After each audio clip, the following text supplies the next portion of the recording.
근데 가끔 제가 이 관련된 질문을 받아요. 저는 이 질문자분께 먼저 우선순위에 대해서 좀 말씀을 드렸습니다. 빚을 갚는 게 우선이라면 주식을 살 돈으로 빚을 먼저 갚으시는 편이 나아요. 이렇게 말씀드렸어요. 주식 투자로 수익을 내서 그걸로 빚을 갚는다는 거는 현실 세계에서 잘 일어나지 않는 일이잖아요. 이런 방식은 자신을 조금씩 낭떠러지로 몰아세우는 그런 행위예요. 반갑습니다. 한주주입니다. 간혹 투자나 사업을 하다가 극단적인 선택에 내몰리는 사람을 보게 되는 경우가 있어요. 투자하다가 빚더미에 올라서 파산 신청을 할지, 신용불량자가 될지, 아니면 한강에 갈지를 고민하는 사람이 더러 있죠. 저는 얼마 전에 책 한 권을 읽었는데요. 투자에 실패하신 분의 그런 사례를 담은 이야기였어요. 제목부터가 되게 인상적이었는데요. 이거요. 투자 실패로 한강에 가기 직전에 깨달은 손실로부터의 자유. 좀 긴 제목의 책이었는데요. 이분은 코인 투자 실패로 사방이 낭떠러진 그런 상황을 경험하셨던 모양이더라고요. 애초에 자신을 이런 궁지로까지 내몰지 않는 것이 아마 최선이었을 거예요. 그런데 이미 물이 엎질러진 상황에서는 그걸 자책해봐야 소용이 없습니다. 어느 길이라도 하나를 선택해서 밀고 나가야 되는 거겠죠. 제가 이런 메일을 받은 적이 있어요. 주주님, 저 빚을 갚아야 합니다. 땡땡 주식을 사면 이 수익으로 제가 빚을 갚을 수 있을까요? 이런 내용을 담고 있었는데 이 사연자분은 진지했어요. 근데 가끔 제가 이 관련된 질문을 받아요. 저는 이 질문자분께 먼저 우선순위에 대해서 좀 말씀을 드렸습니다. 빚을 갚는 게 우선이라면 주식을 살 돈으로 빚을 먼저 갚으시는 편이 나아요. 이렇게 말씀드렸어요.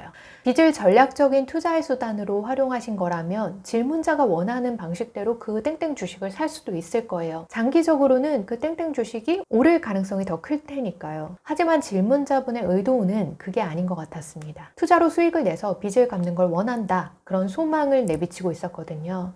그런데 주식 투자로 수익을 내서 그걸로 빚을 갚는다는 거는 현실 세계에서 잘 일어나지 않는 일이잖아요. 이런 방식은 자신을 조금씩 낭떠러지로 몰아세우는 그런 행위예요. 이처럼 자신을 극한으로 자꾸 내몰다 보면 한 방을 노리는 그런 투자로 가게 됩니다. 사람은 발 디딜 곳 없는 수세에 몰렸을 때 극단적인 선택을 하게 되기 때문이에요. 그래서 배수진을 치고 투자하겠다 이런 거는요, 저는 몹시 위험한 발상이라고 생각합니다. 배수진을 치고 투자하는 게 위험한 이유가 있어요. 배수진을 쳤다라고 하는 거는 일단 사방이 다 막혔다는 뜻이잖아요.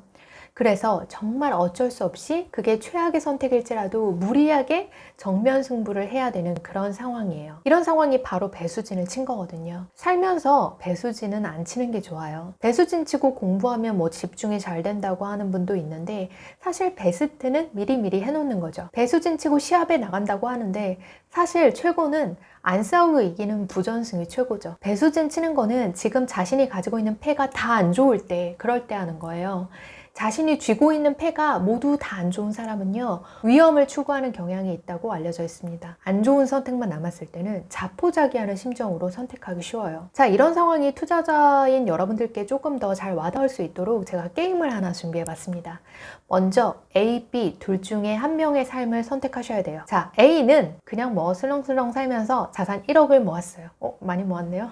반면 B는 정말 힘들게 살아서 자산 4억을 모았어요. 자, A, B 둘 중에 어떤 삶을 사실 것인지 결정하셨나요? 자, 그럼 게임을 시작하지. 갑자기 기계음이 흘러나와요. 이제부터 여러분들은 발을 뺄 수 없는 상황이에요. 기계음은 게임의 규칙을 설명합니다. 당신은 현재 가지고 있는 전 재산을 걸고 게임에 참여해야 한다. 게임에 참여하지 않을 방법은 없다. 당신은 전 재산을 내놓고 1번과 2번 그 둘 중 하나를 선택해야만 한다. 자, 1번 도박한다. 1억을 얻을 확률은 50%, 4억을 얻을 확률은 50%다. 반반이다. 2번 무조건 2억을 받는다. 1억을 걸고 이 게임에 참여한 A씨는 어떤 선택을 해도 만족스러울 거예요. 전재산 1억을 내놓는 상황에서 1번과 2번 그 어떤 선택을 해도 A한테는 이익이죠. 이런 경우에는요, 확실한 이익을 선택하게 됩니다. 만약에 여러분이 A라면 높은 확률로 2번 무조건 2억을 받는다, 그걸 선택할 거예요. 반면에 B는 상황이 좀 다르죠. 자신의 전 재산, 정말 힘들게 모은 전 재산 4억을 다 내놓는 상태에서는요,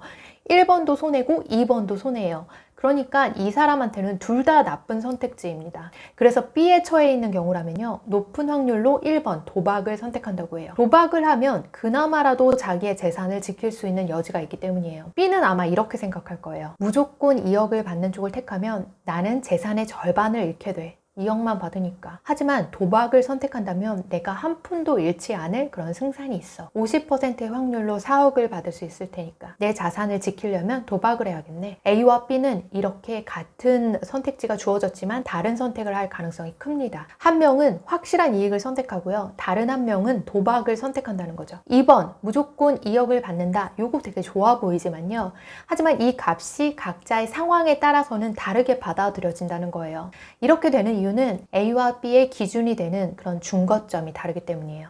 A는 이익을 생각하고 B는 손실을 생각하는 거죠. 이 두 사람이 맞닥뜨린 선택은 똑같지만 그들의 심리 척도는 이 중거점에 따라서 완전히 달라지는 겁니다. 이거는 좋지 않은 선택만 남겨진 사람이 왜 파멸적인 선택에 손을 뻗는가 하는 거를 설명하는 사례예요. 심리학에선 이거를 베르누이의 오류라고 부릅니다. 앞서 제가 말씀드린 게임에서처럼 기준이 되는 중거점을 잡는 거는 어떤 선택을 하느냐와 그 중요한 연결고리가 있어요. 과거에 제 직장 동료 K씨가 하루는 저한테 이런 말을 했어요. 이미 내가 부동산 빚이 5억인데 여기서 3천만 원 더 손해본다고 뭐가 달라지겠니? 빚 5억이나 빚 5억 3천이나 그게 그거지 뭐. K는 소위 말하는 잡주에 8천만 원 정도 투자해서 마이너스 3천만 원인 상황이었어요.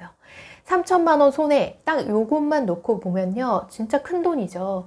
이 정도면 누군가의 연봉이에요. 그런데 5억이 5억 3천이 된다고 해서 크게 달라질 거 없다 라고 하는 이 K의 말에 제가 묘하게 설득이 되더라고요. 이때 저는 같은 돈 다른 느낌이 어떤 건지를 실감했어요. 이거는 기준이 되는 중거점의 중요성을 보여주는 사례예요. 1억이나 1억 3백만 원이나 그게 그거 같잖아요. 이거는 중거점이 1억 원이라서 그래요. 만약에 300만 원 그것만 뚝 떼어놓고 생각하면요. 이 300만 원 되게 큰 돈이죠. 한 달 월급이잖아요. 내 한 달간의 귀한 시간의 대가랑 맞먹잖아요.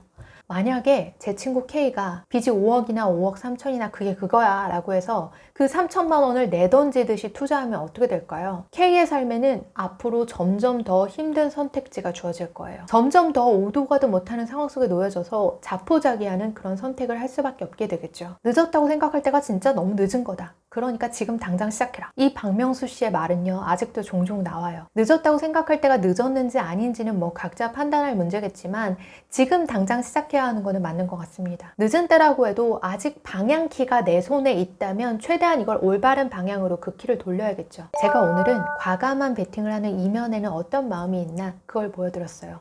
이렇게 극단에 처해 있는 사람들은요. 자멸적인 선택을 하기 쉽다라고 하는 그 예시도 보여드렸고요. 어떤 절박한 심정으로 극단의 확률에 베팅하시려고 한다면요.